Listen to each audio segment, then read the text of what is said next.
So recently I was in a Skype chat with some of my friends, and one of them asked, "What's the most replayable game for you?" And I had a really hard time thinking about this, because I don't really play that many games, and I decided to answer Mirror's Edge.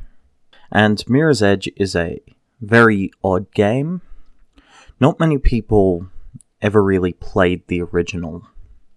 And I think that's a big shame, because it's a game that is entirely driven by the gameplay. See, I've played Mirror's Edge about 50 times, and in those 50 times, the game has always been the same. It's just, you run, you jump across some walls, you run some more, kick some guys, steal a gun.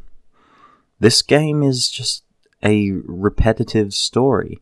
And I think what people say about most replayable, I think a lot of people think that it, has to have a good multiplayer and has to have, a branching path of story, and it has to have this and it has to have that.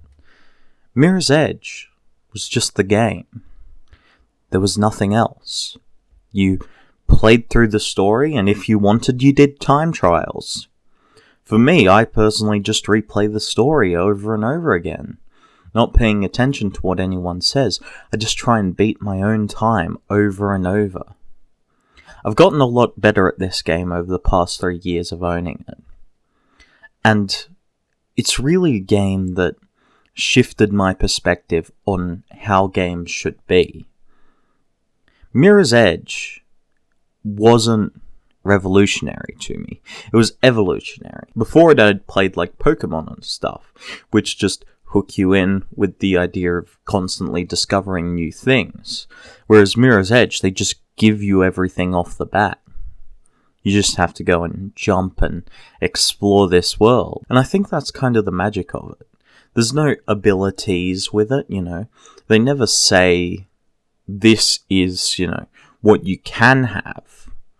They say, here you go, start playing. And then I thought about it some more, and what were other games that I'd replayed a lot.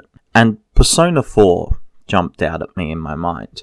And that is a game that has a widely branching story, and it is a game with a very deep and interesting story. So why is Persona 4 so replayable when it has just these lackluster mechanics? I shouldn't say lackluster, should more so say average. Well, the reason that I think Persona 4 is almost as replayable as Mirror's Edge is that in Persona 4, you constantly want more of the characters there, right?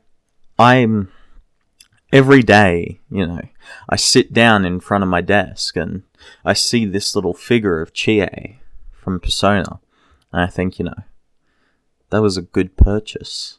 Whenever I open up my Vita, Persona is just waiting there for me, so that I can talk to these guys some more. The real draw of Persona 4 is that they are the friends that you actually want to have. You don't just hang out with them because they're there. You hang out with them because you want to. Because they're special to you. And that's a feeling that I don't get from Mirror's Edge. I couldn't care less about what Faith is doing right now.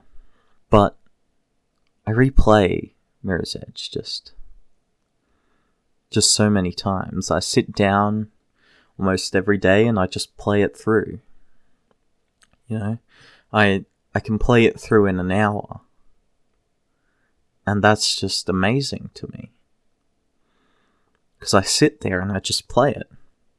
And I finish it. And then I play it again.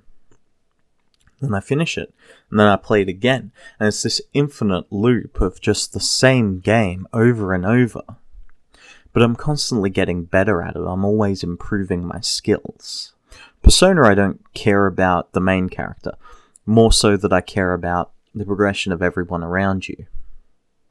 So I think the most replayable game is Mirror's Edge. At least for me it is. Maybe for you it's different. Like it if you liked it, dislike it if you disliked it, and I'll see you all next time.